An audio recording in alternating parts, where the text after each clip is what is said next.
झारखंड में हूं संतोष गंगवार। बुलेटिन की शुरुआत करेंगे रांची से आ रही बड़ी खबर के साथ। ईडी के समन की अवहेलना मामले में आज मुख्यमंत्री हेमंत सोरेन की रांची की एमपी एमएलए कोर्ट में पेशी हुई। इस दौरान उनके साथ महाधिवक्ता राजीव रंजन मौजूद रहे। सीएम हेमंत सोरेन को जमानत भी मिल गई है। इसके लिए 7,000 रुपए के 2 बेल बॉन्ड भरे गए। अब अगली सुनवाई 12 नवंबर 2025 को होगी। दरअसल हाई कोर्ट के आदेश पर सीएम को एमपी एमएलए कोर्ट में उपस्थित होना पड़ा है। ईडी की ओर से दर्ज शिकायत में कहा गया कि जमीन घोटाला मामले में हेमंत सोरेन को 10 समन भेजे गए, जिसमें से वे केवल 2 समन पर ही ईडी के सामने पेश हुए।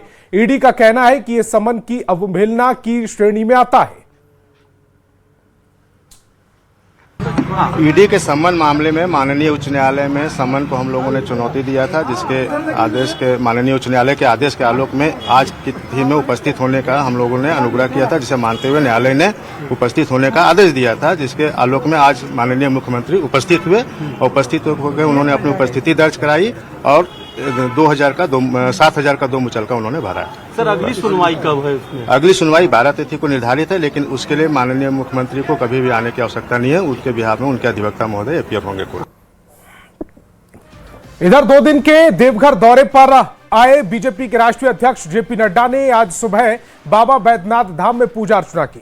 5 पांडा पुरोहितों ने यह पूजा अर्चना संपन्न कराई। पूजा संपन्न होने के बाद जेपी नड्डा ने देवघर के दुलमपुर में नए बीजेपी जिला कार्यालय का भी उद्घाटन किया और फिर बीजेपी प्रदेश कार्यालय सम्मेलन में शामिल हुए, जहां से उन्होंने 12 जिले के कार्यकर्ताओं को संबोधित भी किया।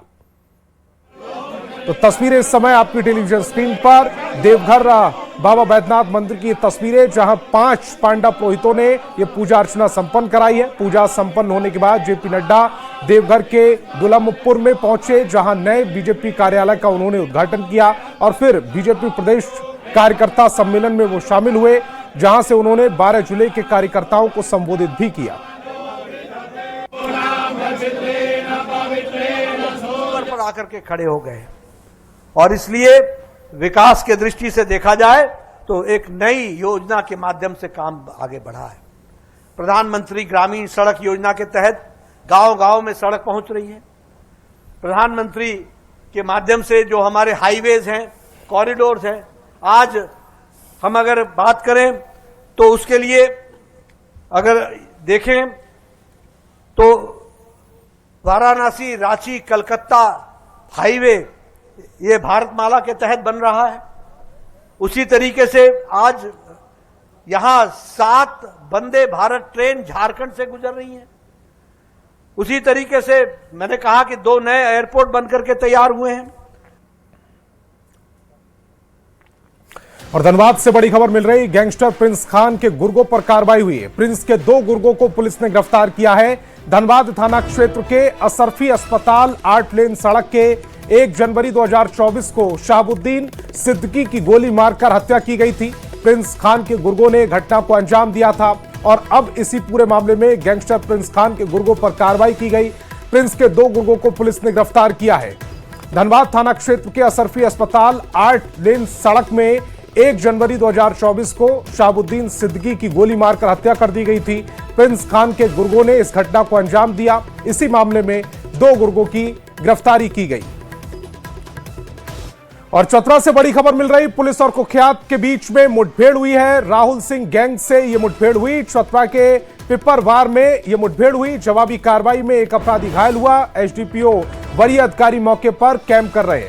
इलाके में बड़ी घटना की साजिश थी। पुलिस ने पूरे इलाके में सुरक्षा बढ़ा दी है। अन्य अपराधियों की तलाश में सर्च ऑपरेशन फिलहाल जारी है।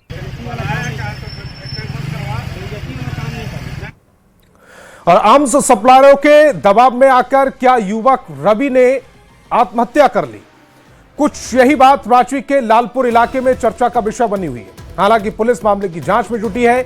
इस आत्महत्या की गुत्थी को सुलझाने का प्रयास किया जा रहा है। दरअसल रांची के लालपुर थाना क्षेत्र के लोअर बर्धमान कंपाउंड के रहने वाले रवि सिंह ने पुलिस ने संदिग्ध गतिविधि के आरोप में पूछताछ की थी।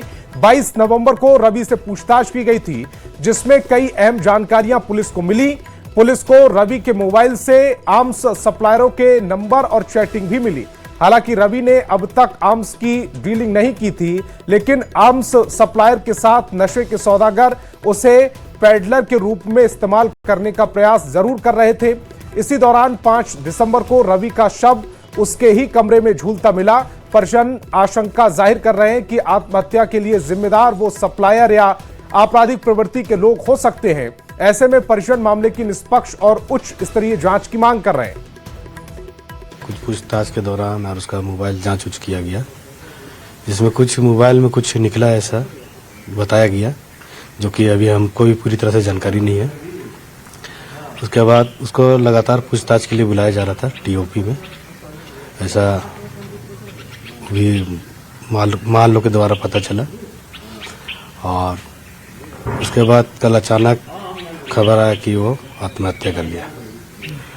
और इसके पीछे क्या है मामला, ये तो पुलिस के ऊपर, जांच के ऊपर है।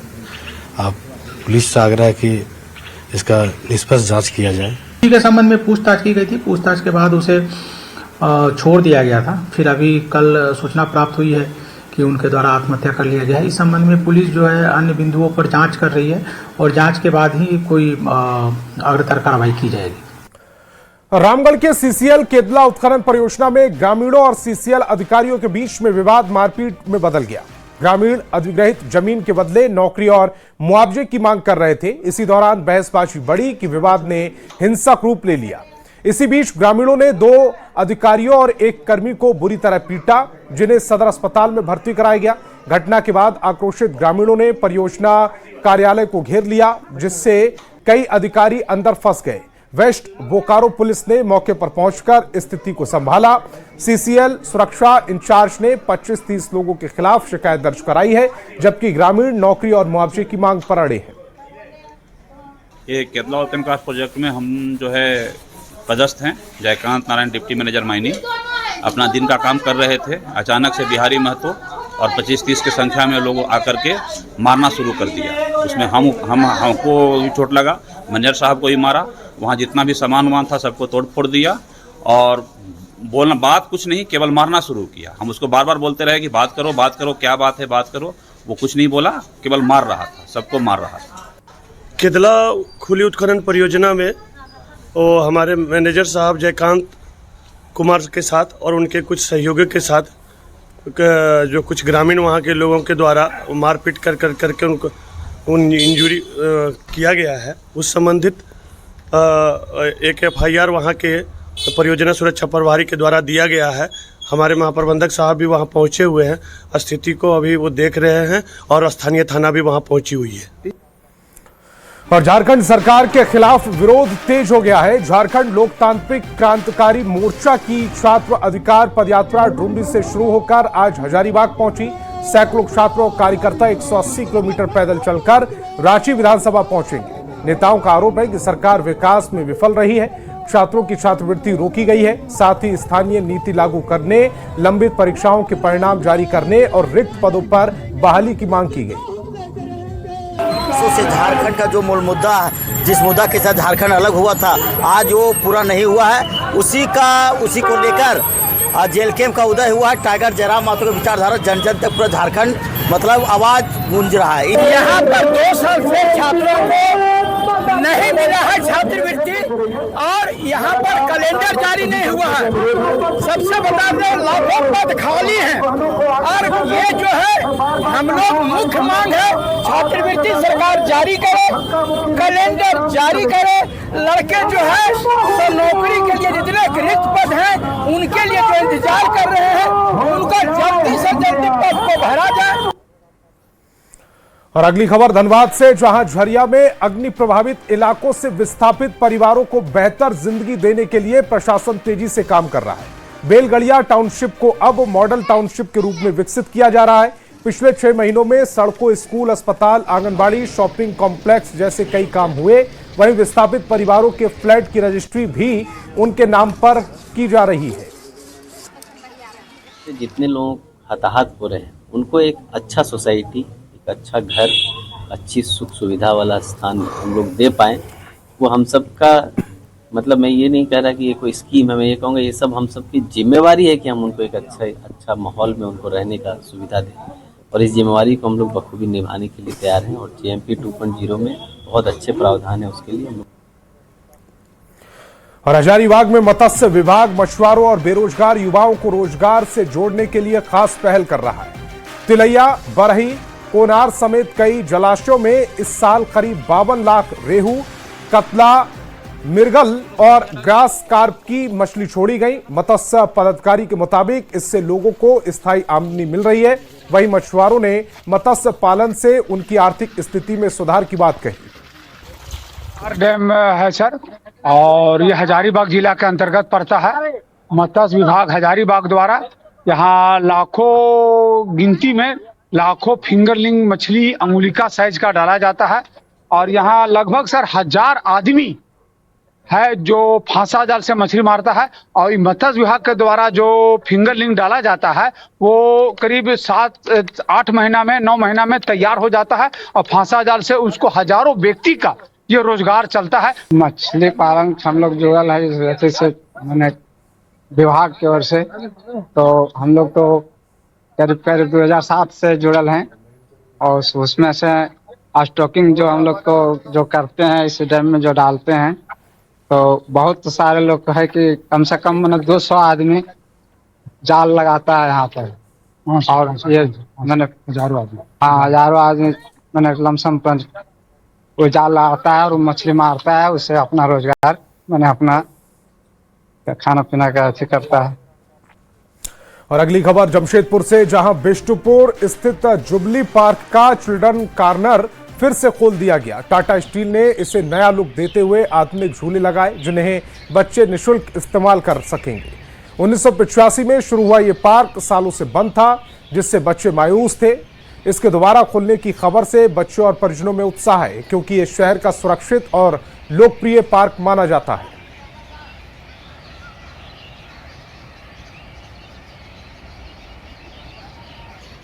ऐसा मौका रहेगा ये और काफी खुशी का मौका रहेगा कि हम लोग जो बचपन में बिताए और भी हमारे बच्चे देखें। क्या पता चला अभी बंद है? हाँ बंद है, खुलेगा तो आएंगे। खुल जाए तो कितना अच्छा लगेगा।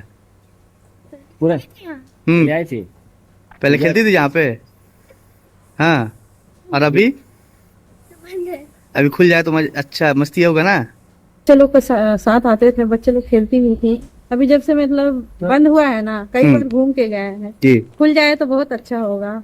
सबसे बड़ी बात हाँ पर मतलब परेशानी भी होती है, मतलब इस टाइप का पार्क मतलब फ्री पार्क का ही नहीं है, फ्री अगर पार्क पैसा भी ले थोड़ा अगर तो मतलब सही रहता, सुरक्षित है चारों तरफ से। जी जमशेदपुर के बच्चों के लिए एक अच्छी खबर है, जहां टाटा स्टील द्वारा एक बार फिर से कई सालों से बंद जमशेदपुर के जुगली पार्क स्थित चिल्ड्रन पार्क का जो है वो उद्घाटन करने जा रही है। तस्वीर देख सकते हैं कि यहाँ पर कई सालों से जो है ये पूरी तरह से चिल्ड्रन पार्क बंद कर दिया गया था और झूले जो है वो पूरी तरह से वीरान पड़ गए थे।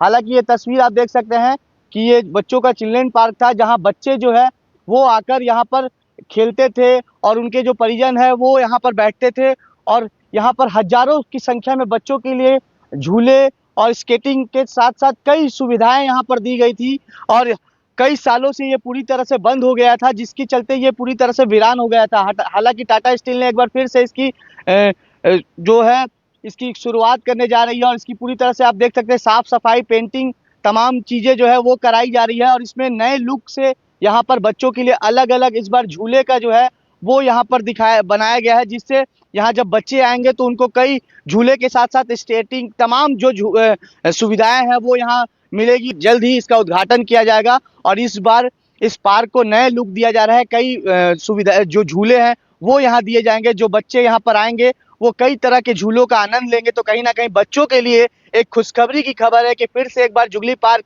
में जो चिल्ड्रन पार्क था उसे खोल दिया जाएगा और बच्चे के साथ साथ जो उनके परिजन है वो अपने बच्चों को यहाँ पर लाकर आनंद उठाते दिखेंगे। न्यूज़ 18 के लिए जमशेदपुर से आशीष कुमार तिवारी। अब बड़ी खबर साहिबगंज से, जहां बोरियो थाना क्षेत्र से है, जहां पुआल गांव में कृषि लोन के नाम पर बड़ी धोखाधड़ी सामने आई। एक बिचौलिया ने 6 से ज्यादा ग्रामीणों से 18,000 रुपए का ऋण दिलाने और राशि को आधा आधा बांटने का लालच देकर ठगी कर ली। मामला तब खुला जब लाभुकों को बैंक से मैसेज मिला कि लाभुकों के बैंक से 53,000 रुपए निकाले जा चुके हैं, जबकि उन्हें मात्र 7,500 रुपए ही मिले थे। ग्रामीणों ने बिचौलियों को पकड़कर पुलिस को सौंपा। पुलिस जांच कर रही है। हम लोग को बोला 18,000 रुपया ऋण मिलेगा, तो किसी किसी का बोल रहा है कि 55,000, किसी किसी का 53,000 मतलब निकाला गया है और पैसा मिला है 18,000। वो भी कोई कोई उसी में से कटा करके मतलब 7,500 8,000 दिया गया है, लेकिन 18,000 पूरा नहीं दिया है। तो इसी वजह से इसको पकड़ के लाए हैं। जो हमको मतलब खबर क्या है, मेरा पापा लोन लिया था, कृषि लोन, और उसमें बताया था कि 18,000 मिलेगा। 18,000 में 9,000 वो लोग रखेगा और 9,000 इसको दे दिया जाएगा। तो 9,000 में मतलब ये लोग पैसा निकासी करने गए तो उसमें लोन पास हुआ था 55,692 रुपया। और खबर धनबाद से, जहां केंदुआ डीह क्षेत्र में जहरीली गैस रिसाव लगातार जारी है। इससे लेकर जिला प्रशासन BCCL अलर्ट मोड पर है। प्रभावित क्षेत्रों का सभी ने दौरा किया। बीते 2 दिनों से जहरीले गैस के चलते 2 महिलाओं की मौत हो चुकी है। वहीं कई लोग बीमार हैं, जिनका अस्पताल में इलाज जारी है। मामले को गंभीरता से लेते हुए DC, SSP, BCCL के CMD मनोज अग्रवाल समेत कई वरिष्ठ अधिकारी केंदुआ डीह पहुंचे और प्रभावित इलाकों का निरीक्षण किया। अधिकारियों ने मजदूर संघ नेताओं, स्थानीय प्रतिनिधियों और प्रभावित परिवारों के साथ बैठक कर स्थिति का आकलन किया। स्वास्थ्य विभाग की टीम इलाके में लगातार तैनात है। 4 से 5 एम्बुलेंस हाई अलर्ट पर रखी गई और डॉक्टर घर घर जाकर स्वास्थ्य जांच कर रहे हैं। आपको CO और हाइड्रोजन का अभी भी है, नहीं है, ऐसा नहीं है कि खत्म हो गया, ऐसा नहीं है। तो इस परिस्थिति में हम तो यही कहेंगे कि भाई जिसमें मिल रहा है या जिस एरिया में हम लोग देख रहे हैं तो और लोगों ने दिखाया भी है, तो इसमें घर में रहने का उचित नहीं रहेगा। कहीं ना कहीं इनको शिफ्ट होना बहुत जरूरी है और उसी में भलाई है, डिस्टर्बिस हो जाने में ही भलाई है। फिर रह के फिर काम करना आसान नहीं रहेगा। जब तक इस एरिया खाली नहीं होगा तब तक माइंस वाला भी कुछ कर नहीं पाएंगे। तो हमारा BCCL के तरफ से एक जो भी यहाँ प्रभावित है, और आगे कोई इस तरह की घटना न हो और इमीडिएट सोल्यूशन के तौर पर जो उनको शिफ्टिंग के लिए कुछ टेंट, कुछ हमारे गेस्ट हाउस, कुछ हमारे स्कूल वगैरह में जो व्यवस्था दी जा रही है उसमें जाएं और उसमें जो बेसिक सुविधाएं हैं उसको हम लोग उसका सहयोग देंगे, उसमें बनवाएंगे, ताकि आगे ऐसी कोई कोताही हम लोग ना बरतें, हम लोग एहतियातन रखें उस चीज़ को लेकर। और इस चर्चा में ये भी आया कि इसका परमानेंट सोल्यूशन क्या है। तो स्थायी समाधान के लिए हम लोग बैठे थे, उसमें शिफ्टिंग ही स्थायी समाधान दिखा है।